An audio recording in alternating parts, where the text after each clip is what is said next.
काशीपुर नामक एक छोटे से गांव में बिरजू अपने पिता और अपनी पत्नी के साथ रहता था। बिरजू की शादी के 4 साल हो चुके थे, जिसके वजह से उसके पिता हमेशा चिंतित रहते थे क्योंकि बिरजू की अभी तक कोई संतान नहीं हुई थी।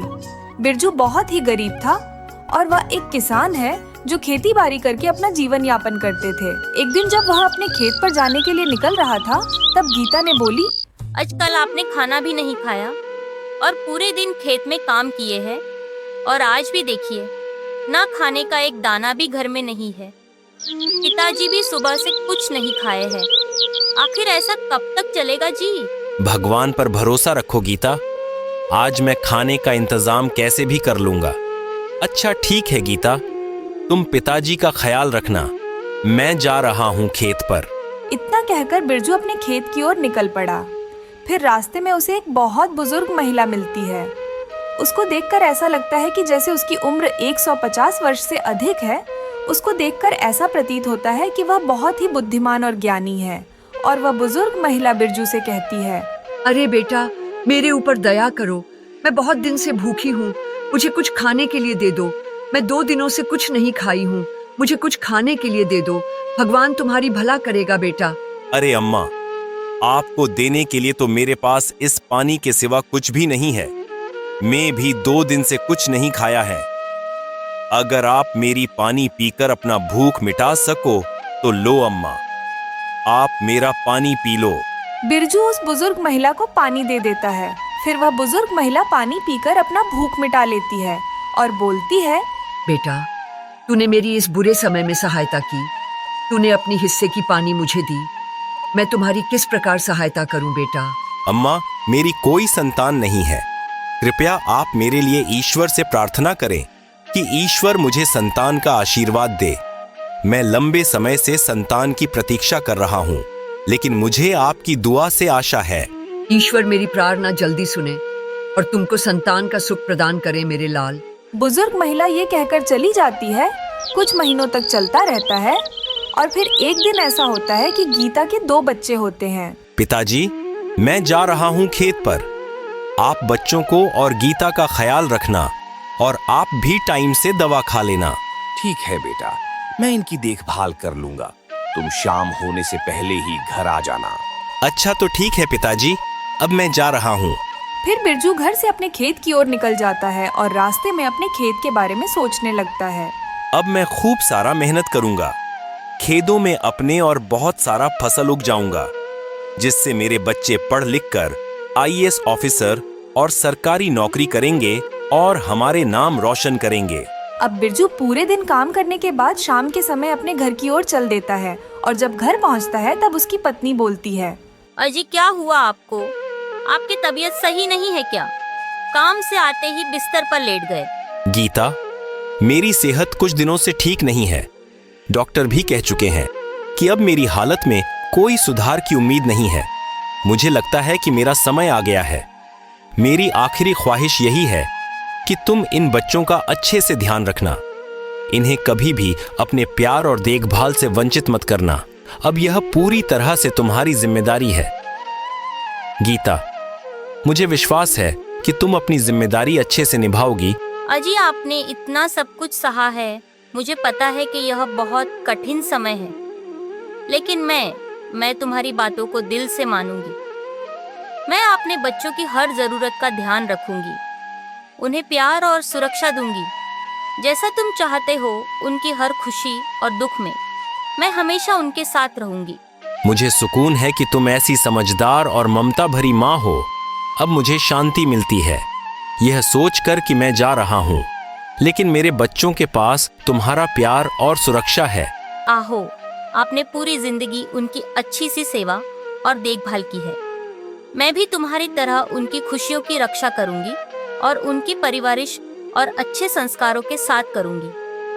आपकी यादें हमेशा मेरे दिल में बसी रहेंगी और मैं इन बच्चों को आपकी तरह ही प्यार करूंगी। मैं आपकी यह विश्वास को कभी नहीं तोड़ूंगी जी। आपकी यादों और आदर्शों को मैं हमेशा अपने दिल में रखूंगी। ये बात सुनकर बिरजू की आंख हमेशा के लिए बंद हो जाती है। कई साल बीत जाने के बाद गीता के बच्चे जवान हो जाते हैं तो गीता को अपनी बेटी की शादी की चिंता होने लगती है। बेटी, तुम्हारी शादी की चिंता मुझे बहुत परेशान करती है। तुम्हारे पिताजी चाहते थे कि वे तुम्हारी शादी धूमधाम से करें, लेकिन मेरे पास इतने संसाधन नहीं हैं कि मैं इसे भव्य रूप से कर सकूं। तमाम मेहनत के बावजूद भी मैं सब कुछ पूरी तरह से ठीक नहीं कर पा रही हूँ। फिर भी मेरी यही कोशिश है कि तुम्हारी शादी में कोई भी कमी न रहे। माँ, तुम परेशान मत हो। तुम्हारी मेहनत और प्यार ने हमें कभी भी किसी चीज की कमी महसूस नहीं होने दी। और अब तुम शादी की चिंता मत किया करो माँ। हम साथ मिलकर हर मुश्किल को पार कर लेंगे माँ। तुम्हारा साथ ही हमारे लिए सबसे बड़ी उपलब्धियाँ है। हाँ माँ, चुटकी सही कह रही हैं। माँ, भगवान जरूर कोई ना कोई रास्ता निकालेंगे। हमें भगवान पर भरोसा रखना चाहिए माँ। और कुछ ही महीनों में गीता अपनी बेटी की शादी सम्राट नाम के लड़के से कर देती है। सम्राट के पास दाल चावल का दुकान और थोड़े से जमीन थे, जिस पर सम्राट खेती करता था और दाल चावल की दुकान से ही उन लोगों का गुजारा होता था। सम्राट की माँ बहुत ही क्रूर और तानाशाही औरत थी। वह पूजा को कोसती रहती थी। देखो तो ये कर्म जली जब से आई है तब से मेरे को कोस कर खा गई है ना। जाने में कौन सा पाप की थी कि ये मेरे घर में आ गई। जरा देखो तो इसे थोड़ा कैसे आवारा की तरह घूम रही है। शर्म लिहाज है कि नहीं, या वह भी घौर कर पी गई। तेरे बाप ने तेरे को कुछ सीख कर भेजा था या नहीं? क्या हुआ है अम्मा जी? मेरे से कोई गलती हो गई है क्या? अरे रे, ये मेरे से पूछ रही है गलती हो गई है क्या? अरे तेरे से गलती कब नहीं होती है। क्या हाल बना रखा है रसोई घर का। अभी तक झाड़ू पोंछा भी नहीं हुआ है। खाना का तो पता नहीं कब तक बनाएगी। हम लोगों को भूखे मारने की सोच रही है। क्या समय से कोई काम नहीं करती है, बस रानी बन के घर में टहलती रहती है। अम्मा जी, घर में बहुत सारे काम करने रहते हैं। इतने सारे काम एक साथ करना मुश्किल होता है। इतने में ही बिरजू आ जाता है और फिर पूछता है, क्या हुआ है माँ? किस बात के लिए इतना चिकचिक हो रहा है? मैं क्या बताऊं, तू अपनी लाडली बीवी से पूछ ले, क्यों इतना हल्ला मचा के रखा है। सारा दिन कुछ काम नहीं करती है, दिन भर सज सावर कर बैठी रहती है। जो करूंगी मैं ही करूंगी। पूजा, ये मैं क्या सुन रहा हूँ? सारा दिन तुम बैठी रहती हो और सारा काम माँ करती है। आज ये बात ईश्वर जानता है कि मैं कुछ काम करता हूँ, यह नहीं। सारा दिन काम करते हुए निकल जाता है। 1 मिनट आराम करने का भी समय नहीं मिलता। ये काम खत्म होता है तो अम्मा जी दूसरा काम बता देती। अगर किसी काम को करने में देरी हो जाती है तो अम्मा जी मुझे उल्टी सीधी बातें सुनाने लगती हैं। बगैर खाए पिए भूखे प्यासी काम में लगी रहती हूँ। पूजा, तुम ये बहुत अच्छी तरह अपने दिमाग में बैठा लो। अगर तुमने आज के बाद माँ को परेशान किया या उन्हें कोई भी तकलीफ दी या घर का कोई काम नहीं किया तो मैं तुम्हें तुम्हारे घर पर छोड़ाऊंगा। फिर वही पड़ी रहना। अब खड़ी खड़ी मेरा मुंह क्या देख रही हो? जल्दी से मेरे लिए खाना लेकर आओ, मुझे खेत पर जाना है। यह सब सुनकर पूजा की आंख भर आती है और उसको बहुत दुख होता है। फिर वह अपने पति के लिए खाना लाने चली जाती है। पूजा को रोता देख सम्राट की भी आंखें भर आती हैं और उसे बहुत दुख होता है। मुझे माफ करना पूजा, मैं अपने माँ के आगे मजबूर हूँ। मैं जानता हूँ कि मेरी माँ तुमको तकलीफ देती है और तुमको हमेशा कोसती रहती है, लेकिन मैं भी क्या कर सकता हूँ। अगर मैं अपनी माँ को बोलूंगा तो गांव के लोग क्या बोलेंगे? जाने दीजिए जी, कोई बात नहीं है। आखिर माँ ही तो है, वह 2-4 बातें बोल ही देगी तो क्या हो जाएगा। चलिए छोड़िए जी, ये सब बहुत रात हो गई है, चलिए अब सोने। फिर अगली सुबह जब यह बात पूजा को पता चली कि उसकी माँ का तबीयत बहुत ही ज्यादा खराब है और वह बचने वाली नहीं है, तो वह तुरंत चली जाती है अपनी माँ के पास। अरे मेरी बच्ची, हाँ, अब मैं बचने वाली नहीं हूँ। मेरा शरीर अब और मेरा साथ नहीं देगा। तुम दोनों के लिए मैं परेशान हूँ। तुम्हारा भाई अभी कुछ नहीं करता। तुम अपने भाई की देखभाल करना। हो सके तो किसी अच्छी लड़की से इसकी शादी कर देना। तुमने हमें कितनी मुसीबतों से पाल पोस कर बड़ा किया है और अभी अकेला छोड़कर जा रही हो माँ। हम लोग तुम्हारे बिना नहीं रह पाएंगे। मेरी बच्ची, यह तो जीवन का हिस्सा, हम सबको एक न एक दिन जाना होता है। मेरी सबसे बड़ी ख्वाहिश है कि तुम और तुम्हारा भाई सुखी हो और मुसीबत में तुम दोनों एक दूसरे का सहारा बनाए रखना। माँ, हम आपकी कमी को कभी पूरा नहीं कर सकते, लेकिन हम वादा करते हैं आपकी दी हुई सिखों को कभी नहीं भूलेंगे और हर मुश्किल वक्त में एक दूसरे का साथ देंगे। आपकी उपस्थिति हमेशा हमारे दिलों में रहेगी। मेरे बच्चों, मैं तुम दोनों के साथ रहूंगी, तुम्हारी यादों में, तुम्हारे दिल में। इतना कहते ही गीता की मृत्यु हो जाती है।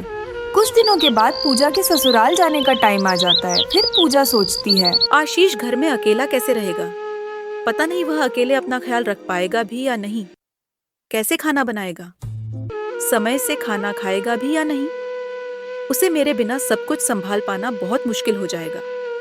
क्या मैं इसे भी अपने साथ ससुराल ले चलूं? लेकिन मेरे ससुराल वाले मानेंगे भी या नहीं? इसे मैं अकेला छोड़ भी तो नहीं सकती।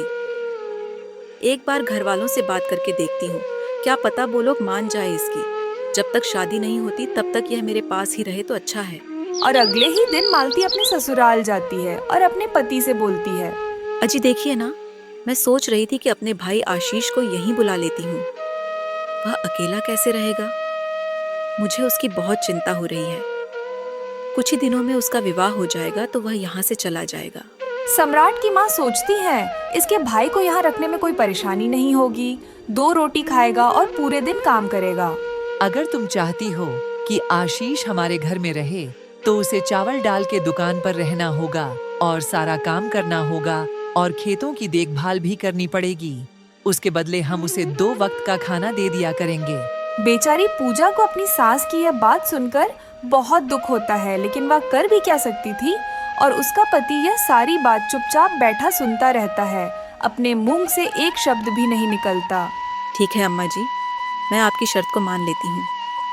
मेरे भाई को कोई भी कठिनाई ना हो, यही मेरी इच्छा है। और अगली ही सुबह पूजा अपने भाई के पास जाती है और अपने भाई को सारी बात बताती है। फिर उसका भाई वहाँ रहने के लिए राजी हो जाता है। वह पूरे दिन दाल चावल के दुकान पे रहता था और खेतों में भी काम करता और रात में घर के बाहर सो जाता था। एक दिन दाल चावल की दुकान में एक अनजान व्यक्ति आता है और आशीष से कहता है, तुमको कितना कष्ट होता है, तुम ये सब छोड़ छाड़ कर क्यों ना मेरे साथ चलो, मैं तुम्हें अच्छा काम दिलवा सकता हूँ। भाई, ये मेरी दुकान नहीं है, लेकिन फिर भी मैं इसे अपनी दुकान मानकर चलता हूँ, क्योंकि मैं अपनी बहन के ससुराल में रहता हूँ और मैं यह दुकान चलाता हूँ, जिसकी वजह से मुझे 2 वक्त की रोटी खाने के लिए मिल जाती है। देखो आशीष, अगर तुम मेरे साथ चलोगे तो मैं तुम्हें एक बड़ा आदमी बना सकता हूँ और तुमको एक अलग पहचान मिलेगी, जिससे तुम अपना जीवन अच्छे से बिता सकोगे और शादी करके अपना खुशहाल जीवन व्यतीत करोगे। तुम्हारी बात सही है, लेकिन मैं तो तुम्हें जानता भी नहीं हूँ। फिर तुम्हारे साथ मैं कैसे जा सकता हूँ? मैं यहाँ अपनी बहन के ससुराल में उसकी खुशी के लिए रहता हूँ। वह मेरी बहुत चिंता करती है, इसीलिए मुझे लगता है कि मुझे कहीं और जाना नहीं चाहिए। अगर मैं तुम्हारे साथ गया तो मेरी बहन चिंता करेगी, वो मेरे बिना कैसे रहेगी। हम दोनों ने अपनी माँ से वादा किया था कि हर मुश्किल वक्त में हम दोनों एक दूसरे के साथ खड़े रहेंगे। मैं उसे अकेला छोड़कर कैसे जा सकता हूँ? तुम्हारी बहन एक अच्छी औरत है, तुम एक जवान लड़के हो, तुम्हें उसके ऊपर बोझ नहीं बनना चाहिए। तुम्हारी वजह से वह अपने ससुराल वालों से कितनी बातें सुनती होगी। तुम्हारी बहन के लिए भी यही बेहतर होगा कि तुम ऐसा काम करो जहां तुम खुश रह सको और अपने जीवन को बेहतर बना सको। हाँ, तुम सही कहते हो। बहन के घर में बोझ बनने से अच्छा है कि मुझे कहीं और जाकर पैसे कमाने चाहिए, जिससे मैं एक अच्छा जीवन बिता सकूं। मेरी बहन के लिए भी यही बेहतर होगा। मैं तुम्हारे साथ चलने के लिए तैयार हूँ। बहुत बढ़िया, चलो अब हम चलते हैं, हमें काफी दूर जाना है। आशीष अनजान आदमी के साथ चला जाता है। शाम को जब आशीष घर नहीं लौटता तो पूजा को बहुत चिंता होने लगती है। वह अपनी सास से कहती है, देखिए ना माँ जी, आशीष अभी तक घर नहीं लौटा है। पता नहीं आज इसने इतनी देर क्यों कर दी। रोजाना तो सूरज ढलने से पहले ही आ जाया करता था, लेकिन आज अभी तक नहीं आया। मुझे बहुत चिंता हो रही है। माँ जी, आप कुछ करिए ना। ये तू क्या कह रही है? तेरा भाई अभी तक नहीं लौटा? आखिर कहाँ गया? वह कहीं मेरी दुकान को बेचकर फरार तो नहीं हो गया? अगर ऐसा हुआ तो मैं तेरी जान ले लूंगी। सीमा जल्दी से अपने बेटे सम्राट को अपनी दुकान की ओर भेजती है। जब सम्राट वहां पहुंचता है तो वह देखता है कि दुकान को कोई नुकसान नहीं हुआ है, लेकिन आशीष कहीं दिखाई नहीं देता। सम्राट अपनी दुकान को सुरक्षित देख घर लौट आता है। कुछ दिन और बीत जाते हैं, लेकिन आशीष का कोई भी पता नहीं चलता। गांव वाले भी यह मान लेते हैं कि पूजा का भाई अब जीवित नहीं है। समय के साथ पूजा धीरे धीरे अपने भाई को भूलने लगती है, लेकिन हर ईद त्योहार पर जब आसपास की महिलाएं अपने भाइयों से मिलने जाती तो पूजा को अपने भाई की याद आती है और वह बहुत रोने लगती है। एक दिन अचानक पूजा को अपने भाई का संदेश मिलता और वह खुशी से झूम उठती है। पूजा जल्दी से पत्र खोलकर पढ़ना शुरू करती है। मेरी प्रिय बहन, मैं ठीक हूँ और एक अच्छा जीवन जी रहा हूँ। मेरे पास किसी चीज़ की कोई कमी नहीं है। कृपया तुम मेरे पास आ जाओ। फिर पूजा तुरंत अपने भाई से मिलने के लिए निकल पड़ती है।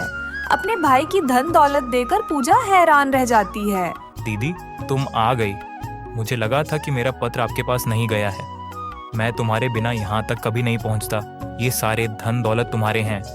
भाई तुम ठीक हो, यही मेरे लिए सबसे बड़ी संपत्ति है। मुझे धन नहीं चाहिए, तुम हमेशा खुश रहो। इससे ज्यादा मुझे कुछ नहीं चाहिए। तुम बगैर बताए अचानक कहाँ चले गए थे? तुम्हारे बाद मेरा रो रो कर बहुत बुरा हाल हो गया था। मैंने तुम्हें हर जगह तलाश करवाया था, लेकिन तुम्हारा कुछ पता नहीं चला। कम से कम एक बार मेरे से बात तो कर लेते। मुझे अजनबी आदमी मिला था। उसने मुझसे कहा कि तुम यहाँ अपनी बहन के ऊपर बोझ बने हुए हो, मेरे साथ चलो, तुम्हें एक अच्छा जीवन मिलेगा। मैंने सोचा कि यह आदमी सही कह रहा है। मैं कब तक क्यों बहन के ससुराल वालों के टुकड़ों पर पलटा रहूंगा? एक न एक दिन तो मुझे काम शुरू करना ही पड़ेगा। इसलिए मैं तुम्हें बगैर बताए आ गया। ऊपर वाले की दुआ से आज मेरे पास सब कुछ है। अच्छा हुआ जो तू वहां से चला गया, वरना आज भी तू मेरे ससुराल वालों की गुलामी ही कर रहा होता। तुझे देखकर आज मैं बहुत खुश हूँ भाई। तू अब शादी कर ले, तेरा घर बस जाएगा। फिर मुझे तेरी किसी बात की चिंता नहीं रहेगी। मैं शादी कर लिया हूँ दीदी। तुम्हारी भाभी का नाम शांति है। आओ, मैं तुम्हें उससे मिलवाता हूँ। सम्राट अपनी बहन को अपनी पत्नी शांति से मिलवाता है। सम्राट की पत्नी को देखकर पूजा बहुत खुश होती है। ऐसे ही कुछ दिन बीत जाता है। फिर पूजा बोलती है, अरे भाई, मैं तो अपने ससुराल को छोड़कर चली आई हूँ। मेरे पति बहुत ही ज्यादा परेशान हो रहे होंगे। अब मुझे जाना चाहिए। उसके बाद फिर आशीष बहुत सारे धन दौलत देकर अपनी बहन को वहां से विदा कर देता है। और जब पूजा ससुराल पहुंचती है तो वह देखती है कि उसकी सास का देहांत हो गया था और उसके पति सम्राट घर में अकेले बैठे थे। पूजा, तुम आ गई। कहाँ थी तुम? इतने दिनों से मैं तुमको कितना खोजा, कहाँ कहाँ नहीं तुमको खोजा। आखिर तुम कहाँ चली गई थी पूजा? देखो ना, माँ को गुजरे हुए कुछ दिन हो गए। तुम्हारे जाने के बाद उनकी तबीयत बहुत ही ज्यादा खराब रहने लगी थी। घर का सारा कामकाज का बोझ उनके ही सर पर आ गिरा था। अब तुम आ गई हो ना, अब तुम ही घर का देखभाल करना। मुझे माफ कर देना पूजा। मैं जानता था कि मेरी माँ गलत है, पर फिर भी मैं उनके तरफ से बोलता रहता था। हाजी, मुझे माफ कर दीजिए। मैं आपको छोड़कर चली गई थी। बिना बताए मैं इतने दिनों से अपने भाई के घर पर थी। अब पूजा अपने पति के साथ खुशी खुशी रहने लगी और अपना जीवन गुजारने लगी। और कुछ महीनों के बाद पूजा को एक बेटी हुआ। वह अपना जीवन अब खुशहाल व्यतीत करते हैं। अगर आप लोगों को हमारा कहानी अच्छा लगा हो तो लाइक एंड सब्सक्राइब जरूर करना और एक प्यारा सा कमेंट भी करना।